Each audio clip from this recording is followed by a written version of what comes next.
kembali lagi ke channel saya Hulatul Lutfiah. Nah, kali ini kita akan bahas mengenai materi unsur-unsur kalimat. Jangan lupa tekan tombol like, subscribe, dan komen ya. Oke, kita bahas yang pertama. Apa sih kalimat itu? Ada yang tahu? Ya, tepat sekali.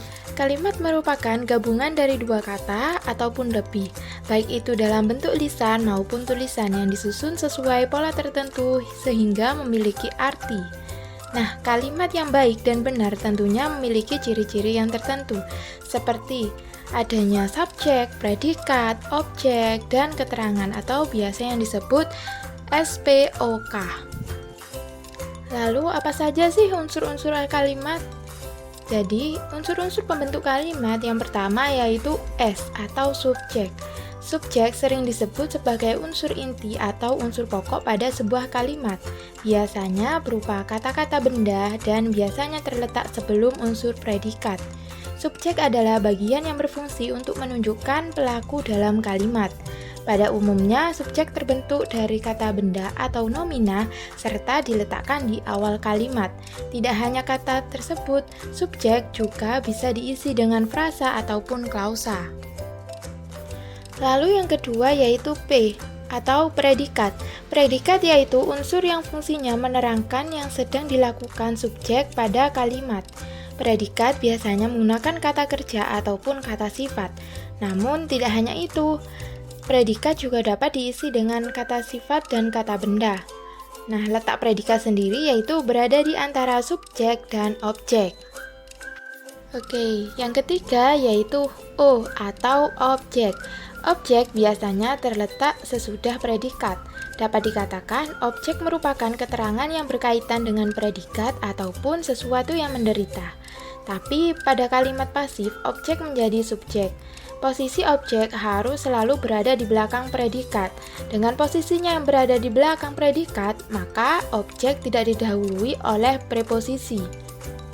Dan pada umumnya, objek itu diisi oleh kelas kata nomina, frasa nomina, atau klausa. Lalu yang keempat adalah K atau keterangan. Keterangan pada suatu kalimat terletak di bagian akhir. Unsur keterangan biasanya dijadikan pelengkap kalimat.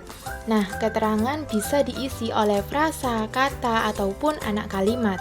Nah, keterangan yang berupa frasa akan ditandai dengan preposisi ke, di, dari, pada, dalam, kepada, terhadap, untuk, oleh, dan tentang. Sedangkan keterangan yang berupa anak kalimat ditandai dengan preposisi karena, ketika, jika, meskipun, supaya, dan sehingga. Lalu yang terakhir, yang kelima, yaitu pelengkap. Meskipun berfungsi hanya melengkapi kalimat, pelengkap adalah unsur yang melengkapi predikat. Hal inilah yang menunjukkan bahwa pelengkap posisinya berada di belakang predikat.